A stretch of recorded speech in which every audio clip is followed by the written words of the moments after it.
Hi, welcome everyone. Hi, thanks for joining today's webinar and thanks for your patience. We just had a couple of gremlins whilst we were getting set up, but we're all good now and we're really excited to be running this webinar, which we're focusing today on from metrics to meaning, so showing the value of brand and demand in B2B. I'm Zoe Merchant. Oh, I've had a message saying people can't hear me. Anyone else? Can anyone hear me? Maybe just drop a note on the chat if you're having any problems. I can hear you. Okay, great. I'm going to carry on.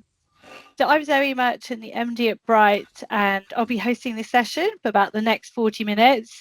And I've got some fabulous panel guests joining me today to talk about brand and demand and how they do need to work together.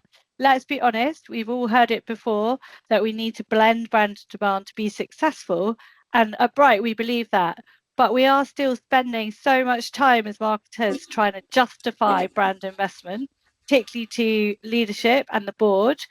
We're trying to break down those silos which get in the way often of us being able to work and build our brand cross-functionally. And we need to stretch our teams and not just have them focusing on short-term goals, but also that long-term growth, which is really what our business leaders are after.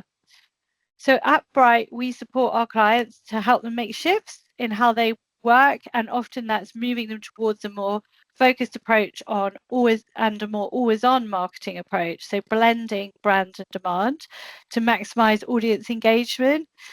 So that could be focused around driving acquisition, boosting retention, or fueling client expansion. And it's not just about channels or content, it's also about mindset. So what does that really mean? In today's session, we really want to get into that. So less theory and more about practical ideas to help with brand and demand and how you get them pulling in the same direction. So we're going to tackle how to make this connection real. So while agile ways of working are an important framework and they help you not to fry your team, they also help you to deliver commercial impact that your CFO will actually care about. If you've got any questions during this webinar, please drop them into the chat and we'll have some time at the end, hopefully, to cover those off. Or if they're relevant to the areas we're covering, then we'll jump on them during the discussion. So let me quickly introduce our panelists. Emma Moorman is Senior Director of Demand Gen at Informa, and Christina is CEO at a consultancy focused on branding and personal branding. I'm going to hand over to Emma so she can do a quick intro. Sure. Hi, it's lovely to see everybody. As Zoe said, I head up our demand gen across Informa. Informa is a brand that most people don't know, but once you start digging into the brands that we support, we work across events across all sorts of industries, including Cairn Lions and Black Hat, cybersecurity, the tech space. And I have covered a number of roles in my career, but they have always been around marketing. So I've either been a marketer or I have been in product management, developing SaaS platforms for marketers to use.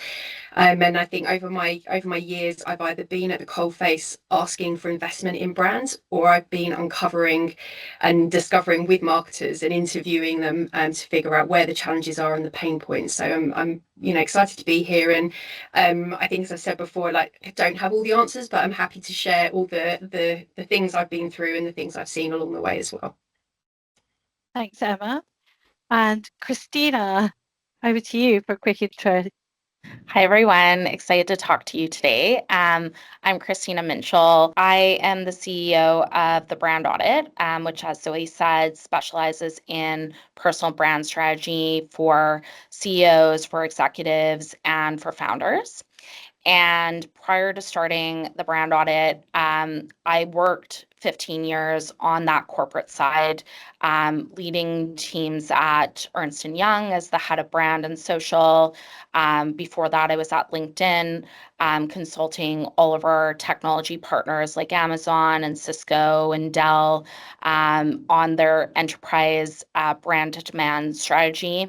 And prior to that, I was leading brand teams at various companies. So I'm excited today to kind of have this roundtable, have this forum to kind of discuss, I think, an issue that we're having in our industry for the last 20 years is how do we connect brand to demand? How do we measure ROI? How do we get a seat at the table as marketers to have those conversations with our finance teams and get us some more money to do some amazing things? So please ask questions away in the chat. I think we can see the chat. So let's have a great conversation today. Thanks, Christina. Great. So let's get started. One of the key kind of stats that gets kind of held up in B2B marketing is the 95 to 5 rule. So 95% of your buyers aren't ready to buy. So why are we so obsessed really with those immediate conversions? So this was referenced by the Ehrenberg Bath Institute, and it has been used all over the place. And I thought it'd be a great place to kind of start really talking about why the brand and demand needs to be considered as a symbiotic approach. Christina, can I ask you what your thoughts are, particularly around content? Yeah, I often reference that study with my clients, and I think it's kind of I use the analogy of like pizza because I feel like everyone's fighting over that like last slice of pizza when there's like a fresh pizza that's like in the kitchen that people are not touching, right? Everyone's kind of capturing that lower level demand. They're going for the low hanging fruit. They're going for the easy wins, the quick wins. There's so much like short termism in the industry. Whereas people need to be thinking more about that 95%, that fresh pizza, that pizza that maybe people haven't looked at yet, those new customers that are just kind of waiting in your upper funnel. And I think that more long-termism needs to happen in our industry. So I think there's there's always kind of a fight around that 95 to 5%. And you really need to be thinking about the people that are not just in market right now, but the people that could be in market in 5, 6, 7 months time. Yeah, I think this is something we see a lot, particularly, we're working in B2B, there's often really long sales cycles, complex buyer decision-making units, actually making sure your brand is known and relevant so that as they move through these often really long cycles, then you're really well placed.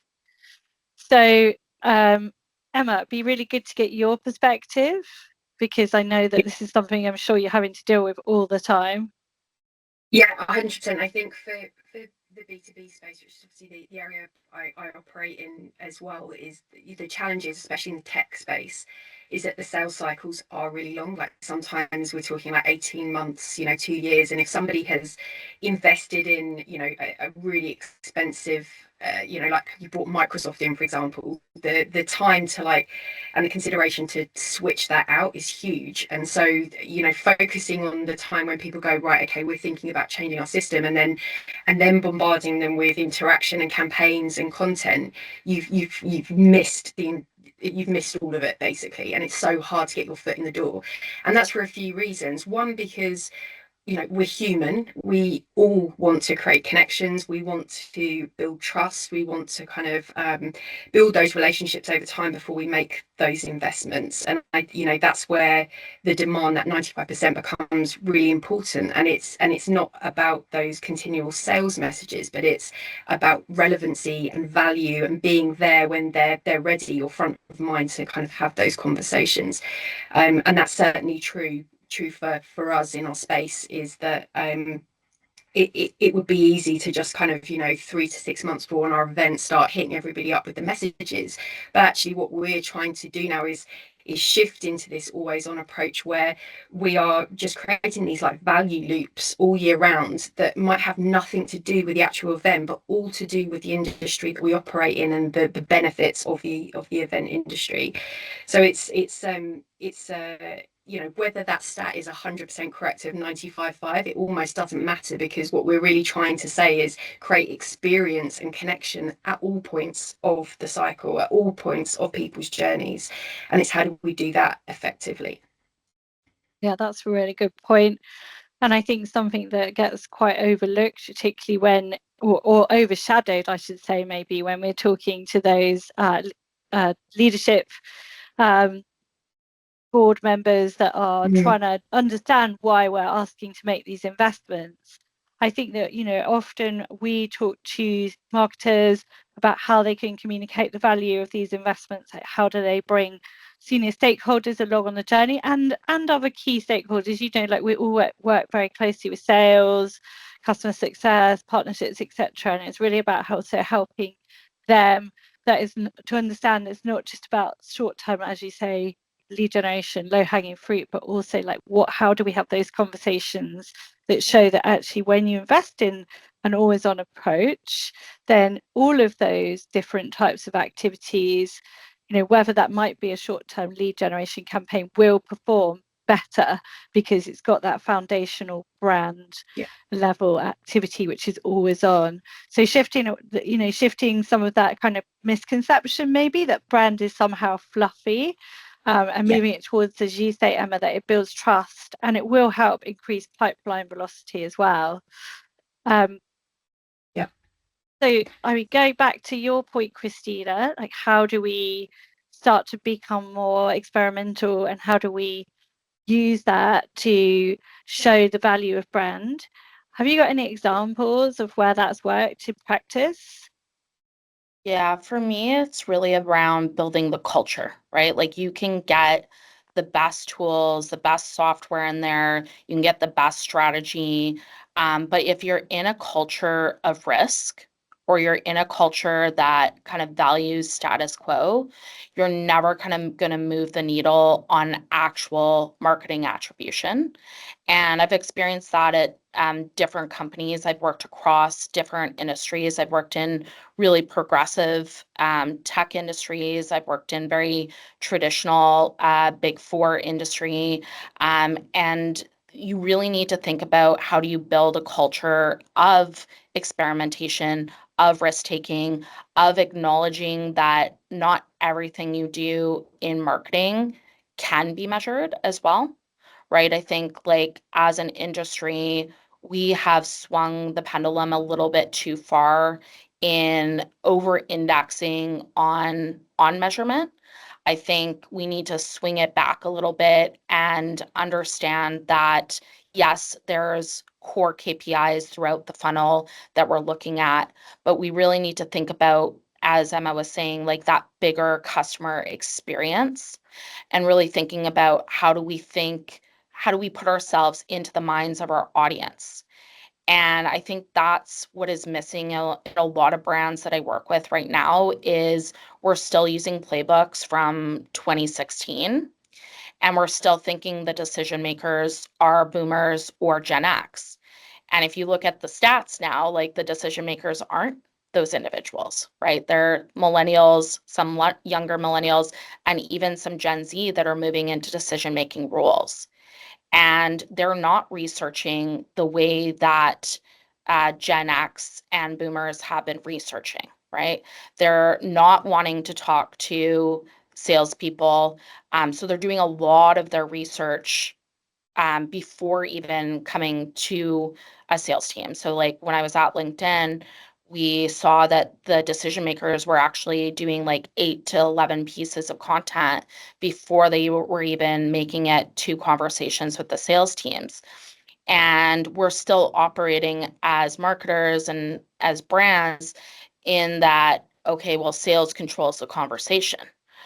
Well, that's not the case in 2025. The consumer controls the conversation, right? And sales is just there, as Emma said, for that relationship, that trust, that reputation to kind of help get it over the line. But the bulk of the work is being done by the consumers in B2B marketing. So, Yeah, I think that's a really good point. Emma, how do you take those messages back to your senior leadership? I mean, you're in a large corporate environment. I imagine there can be some some ways that you could do that successfully? Yeah, I think first up is that is we as marketers have to start storytelling, and that does mean we have to stop the conversation even about, maybe we don't even talk about it as, oh hey, I need to build brands so that as well as the lead gen. And I think it's about, how do we position brand as sort of like the lead multiplier, if you like. It's not a trade-off, it's how does it affect the other metrics. And so I think for me, as an example, a lot of the conversation I'm beginning to need to shift is actually talking about some of the metrics that we begin to measure. So where I know lead generation, it feels safe, it's very tangible, it's quick, it's easy. But what I'm beginning to sort of bring back and share with my leadership team is starting to talk about things like the sales acceleration. Like, can I close deals quicker because I've invested in better conversations? Can I enable my sales team to close them better because the trust has been built early? Can I grow the account expansion? Am I getting bigger deal sizes? Am I getting kind of add-ons of other products, into the deal? The customer lifetime value, over time, am I seeing that I'm getting that repeat, that retention? Those are the things that begin to firstly benchmark where we are, because we simply haven't been reporting on them, and then beginning to create our plays now, our always on approach, and beginning to look over time of how we're going to impact that. And there's just a couple of things in there. Is one, I ran a survey, interviews with CMOs and CFOs, to ask the direct question: if you could trust the data, what are the other metrics that you would like to see alongside lead generation, or even above lead generation, as proof of that long-term strategy investment? And the number one was sales cycle acceleration, by far. The second was around account expansion, so am I growing accounts? And then the third was customer lifetime value, and then fourth was brand affinity. And what was interesting about the customer lifetime value and affinity was that the way that it was kind of worded to me was, if I have the customer lifetime value, I can assume I have the brand affinity. But if I have brand affinity and don't see the increase in customer lifetime value, then I'm not impacting any kind of sustainable business metric. And I think what's really interesting there is that language is so important. As soon as you like brand trust, brand affinity, it doesn't feel tangible. When you move it back to, am I actually improving closed deals? Am I improving sales cycle, improving what they want to spend with me? Those are metrics that my leadership team want to talk about, because it's sustainable business. And I actually think that phrase sustainable business is a really great one to take back to leadership as well, because it's about investment on the long game. And how do we move of that kind of short-term view of where our business is, to thinking in the next year, the next 2 years, where do we want to be, and what do we want that piece to look like? So for me, that's a lot of the narrative at the moment, and beginning to just base where we are, and then now, with test and learn, is how do we move that needle?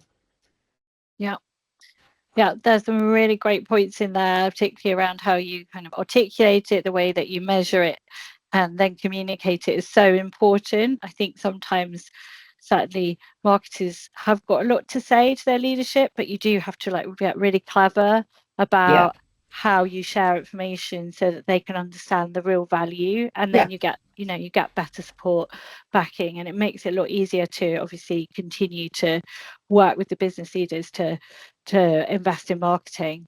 The other aspect. Sorry, Emma. No, please. No. I was just going to say on that. I think the key there is, it's not undermining like the creative lens, but I think using a revenue lens with your leadership team is better than using the creative lens. I think you just get a better conversation. But all the creatives that we do to build the trust, the relationship, the affinity, etc., absolutely all like drive into the revenue, and it's just telling the right story.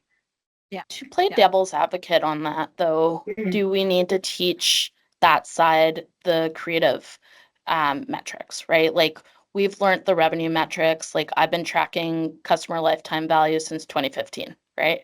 And I'm still having the same conversations with enterprise companies of, hey, we're building share of voice, we're building share of market, we're building brand sentiment, we're building brand salience, we're building mental availability. Yeah, those are really, really important metrics. And I think we're kind of bearing the brunt, where we're having to like prove our value to the finance department. And like maybe the shift in the industry is actually the opposite. Instead of like over justifying brand, over justifying marketing, maybe we stop doing that, right? And maybe we have a conversation with finance and say, here's why these brand metrics are important, right? Like here's how share of voice will actually get us more share of market, right? Like, and well, I think yeah. that's it. Actually, is it's not shying away from talking about those brand layered metrics, and we absolutely should, but they still have to tie back into something else. So exactly as you said, like here's how share of voice affects share of market. Here's how physical presence at events increases trust. Here's how the content strategy is driving those engagements. You know,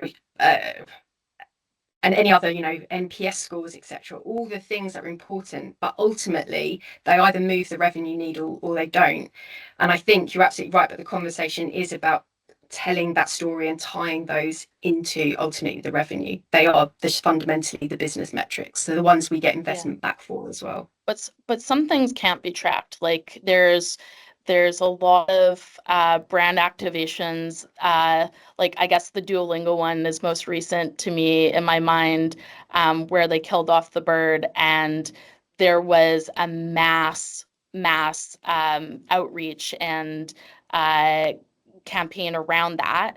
And if they would have gone to their finance teams and said, okay, we're going to do this campaign, they would not have seen that ROI come through.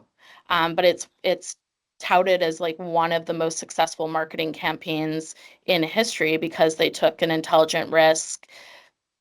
The measurement was not there up front, but you can see the results afterwards. So I think like sometimes there's an over indexing on that measurement conversation, and we need to like kind of understand that at each stage of the funnel, there's different measurements, and some things live at that upper funnel and can't really be tangibly tied to revenue or that lower funnel in that short term. No, certainly not in that short-term view. You're absolutely right, and that's another conversation as well. And the challenge, I have too is, you've got your monthly reporting, your quarterly reporting. There's, some of these plays are years out. Some of the stuff I want to do are years out. It's not going to show anything to anybody. So you're absolutely right. There's those KPIs. Like, how do I tell that narrative on the way to say, look, these are all indicators that we are absolutely moving in the right direction, but I'm not going to know until we get over there whether it's really paid off or not. I guess that's something as well in there, and something we deal with often in the way that marketers work, and making sure they are being data driven and taking that more kind of test and learn approach, so they can show those indicators and they can manage risk within those cycles where they might want to do something like the Duolingo brand activation, which was, could have been considered high risk. But if as part of that activation, and certainly on those more what we'd call big bets activities we've worked on with clients, we use like the agile way of working to risk manage some of that. So if we see certain metrics like declining or sharply increasing or changing in a direction that we know is not necessarily a desirable outcome for the business, then we can obviously take corrective action, think about what we want to do within that framework. And it gives you that adaptability, which actually is so important. And the other thing I would say about metrics, I still think it comes down to your environment and your leadership team or your business and what they hold to be most valuable. And you've got to, as a marketer, you do have to align to that to a certain extent, because that's the only way you can make headway and you can continue to get the investments you need. So I think it'd be interesting to talk a bit more about that agility piece and its role within brand demand, not just from like the data-driven insights and the evidence you can bring, but also like how do you use that way of working and that methodology to be more successful in your brand activities and your demand campaigns that you're having to think about how you layer those into your approach. So like for us at Bright, obviously we're very focused on developing those cross-functional teams, customer centricity, and that data-driven way of working. And then one of the areas we're spending a lot of time working with clients on at the moment is looking at how they're using their tools, data and tech, in particular agentic and Gen AI, to make sure that they're able to move forward and experiment, test and learn successfully. Christina, I know that you had already touched on this, but is there anything else that you could share of how that approach has helped in your career? Yeah, I'm a big fan of agile marketing and just agile as a whole. I think it's a really smart way for companies to operate. Like I'm all about build it, break it, fix it, fast advertising, and just getting things out there in an experimental way. And it's especially important within certain marketing channels, right? Like social media. A trend can be going on for like 2 or 3 days. So if you're not deploying an agile way of marketing, you're not going to be successful, right? And in B2B, although the length of the purchase cycles are long, the length of conversations and dialogues that are happening in the market aren't. Like the news cycles, as you know, are really fast moving. So B2B companies traditionally have had these content calendars and kind of strategies that are year-long strategies, and that doesn't work anymore. Yes, you can have your kind of evergreen foundation level strategy, but as you said, Zoe, you need to be nimble and agile and deploy frameworks that encourage experimentation on your team, encourage risk taking, and get things into market so that you can test it really fast and ship it really fast. Like all of my clients in the US and Silicon Valley, like they're operating in days. Like they have sprints every day. And then clients in Canada or the UK, I'm still seeing like these long-term strategies. And I think there needs to be that pivot, especially in the age of AI and all of the advancements that are disrupting our industry and will continue to disrupt. Yeah, I mean, we're certainly seeing like we have to consider like reinventing some of the ways that we work with these tools as well, like rethinking it as the agentic AI becomes more embedded into our ways of working. Then the way that we use this technology has to evolve, because if we try and fit it into our traditional ways of working or processes that had been working but probably aren't going to be fit for purpose anymore, we really need to think carefully about that as we move forward, in order to really hit targets, as you say, be more nimble, agile and able to adapt at pace. And we have to make sure our marketers are data literate, because there's kind of more data than ever, as we start to use more and more AI in the work we deliver. Emma, what's your have you got any examples around that approach and test and learn?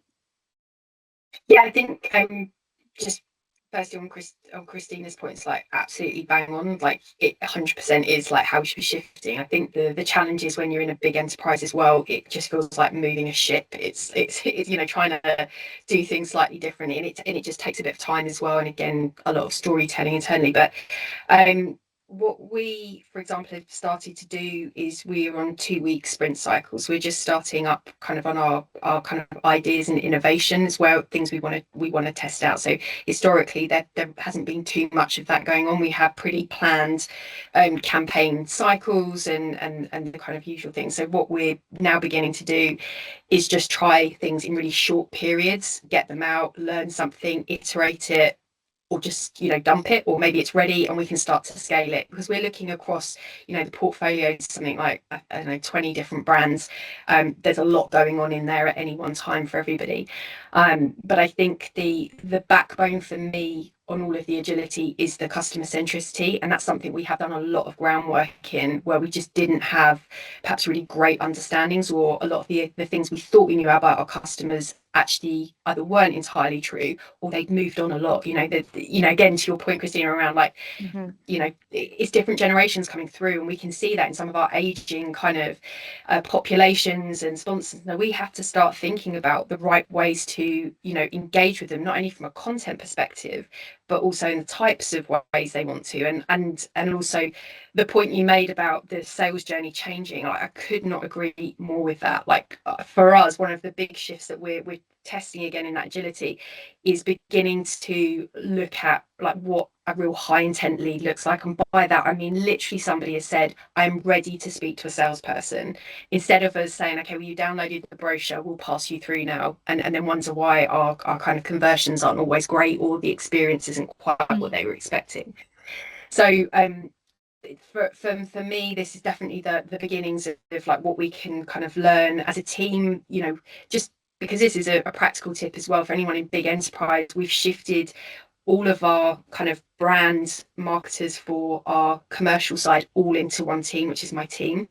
And what that also means from agility perspective and that test and learn is means we're cross sharing. So instead of feeling like we're all separate and doing separate things, we now come together and we can begin to operate in that way. And that's actually huge to even have a group mindset about the agility and that demand gen versus lead gen play.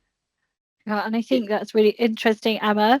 We had dinner last week bringing together some marketing leaders, and it was great hearing them talk about just some of the same issues and obviously breaking down silos. Going back to your point on customer, like one of the really interesting kind of uses of AI that we're seeing is like creating synthetic kind of user groups, Yes. so that you can be so you can test your messaging, your campaign ideas, look at your data and insights in different ways within your target groups and segments, so that you can be a lot faster in terms of your getting out to market, and have a bit more assurance on how those approaches are going to perform. So I think like just stuff like that is really important in like creating that customer view, particularly in B2B, which can be quite difficult actually to get close to like really senior C-suite target, to get their feedback. So having synthetic customer user groups is really useful and can really help marketers to feel more confident as they go out to market, and they can do it a lot quicker. Yeah, Another that's thing. actually funny enough. I was going to say, funny enough, I have a demo for a company that does that, the synthetic personas, coming up soon. I'm super intrigued, like whether it matches what we've kind of done in our own discovery as well. But it's certainly from that agility perspective, like being able to, like you said, test a message before you run it or something is kind of exciting and terrifying at the same time, if I'm being honest. Yeah, another thing that brands like aren't doing to like understand their audience is social listening. Like there is so much data that is already just out there in Reddit forums, in Twitter threads, in LinkedIn posts. And like it's always mind-boggling to me like how few enterprise companies actually have a formalized social listening strategy. And there's so much data you can get there for marketing, but there's also data to inform products. There's data to inform the sales team. There's data to inform the executive team. So like at every company that I've operated at, and I've built social strategies from the ground up for Shaw, for EY, for some of my clients at LinkedIn, and there was like nothing there. And when you're able to like get that real-time data, you're able to pivot your campaigns in a really thoughtful and meaningful way and really hone into like what your B2B customers are actually talking about, what their actual pain points are, what features they're wanting. And I think brands like Canva are doing it really well. Like they're really tapping into LinkedIn, responding to comments and saying, oh, that's a great idea. We're passing it back to our product team. And I actually do think it makes it to their product team because I see it happening after like I've seen a comment. So I think that brands like that are like tapped into where people are, like where their audience are. B2B decision makers are on social.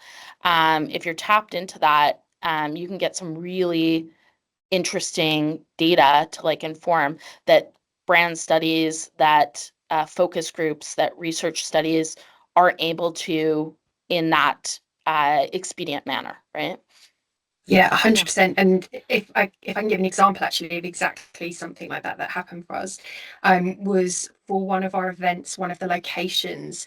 It turned out there was some negativity around safety and feeling happy in the space, and that was affecting some of the kind of wanting to invest. And so what that meant was we could spin up literally that week a whole kind of content series around what it meant to be, safety in the areas, what we put in place, what your options were, just getting to know the city better. And that had such a positive impact. And again, if you weren't working, like I said, social listening, if you weren't operating in that way where you could just pivot quickly, we would have really missed something. And that was like a significant impact to decision making. Yeah, that's a really good example, Emma. And then we've really got a few minutes left, and we've had some interesting questions come up as well. So I think we're going to have another webinar and certainly like pull together some responses to share as well. But I did want to briefly touch on like what you guys both think are the biggest growth opportunities for B2B marketers in the next sort of 12 to 18 months, because I just think it's such an interesting space right now. And certainly we're seeing so much activity and focus around AI, of course. But the realization that those tools are just, part of our fabric of how we work and are very reliant on the way we work as well as the data, etc. we have available. So certainly for me and for the Bright team, we're very focused on helping clients to work out how to be more AI enabled. But what do you think, Christina? What do you think is the biggest kind of growth opportunities that you're going to see? Yeah, the number one I think that most B2B marketers like haven't realized yet is search is dead, right? Like people are not searching the way that they have searched before. Um, y- if you look at the stats, like Google's traffic is down exponentially, and people are pivoting to searching in different ways, especially on the B2B side. And if you look at like the different demographic breakdowns, social is being searched way more in that Gen Z, that millennial, and even that Gen X. They're going to social first. So I always say like search starts on social.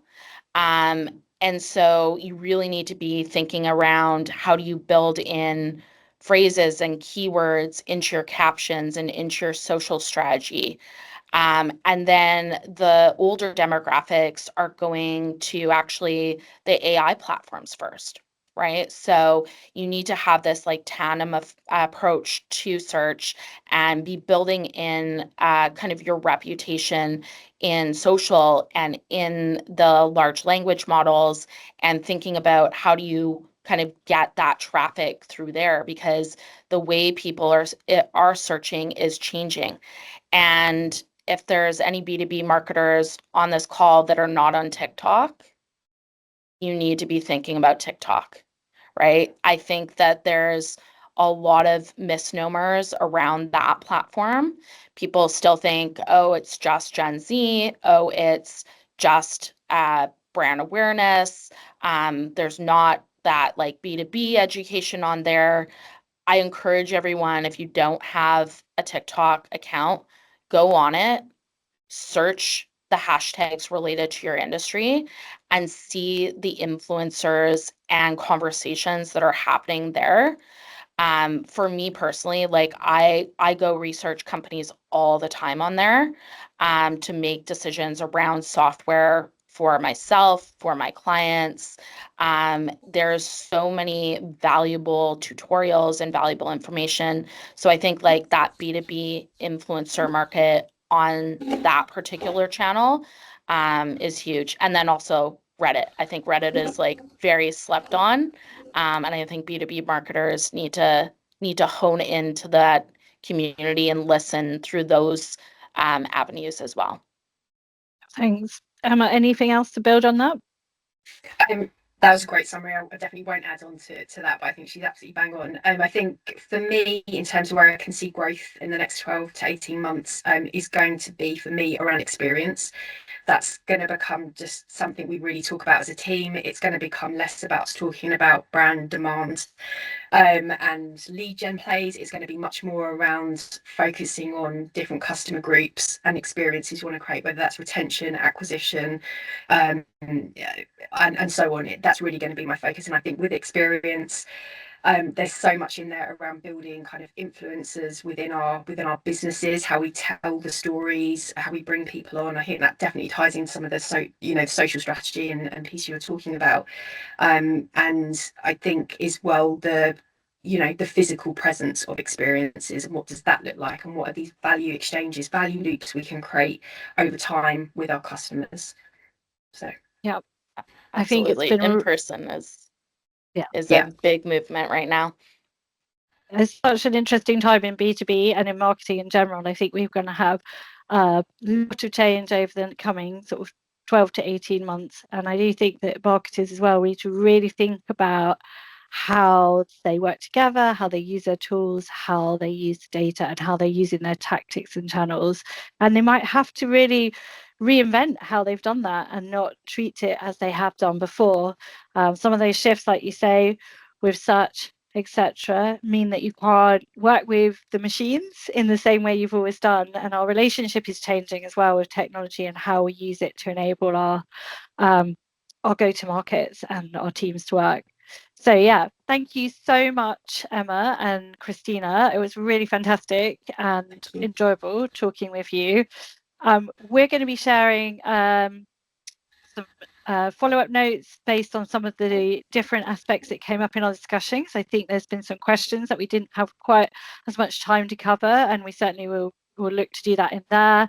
We'll also share our Agile Marketing Playbook and our reframe cards, which are a great set of resources which help you kind of challenge your team thinking and spark fresh ideas of how you can approach things.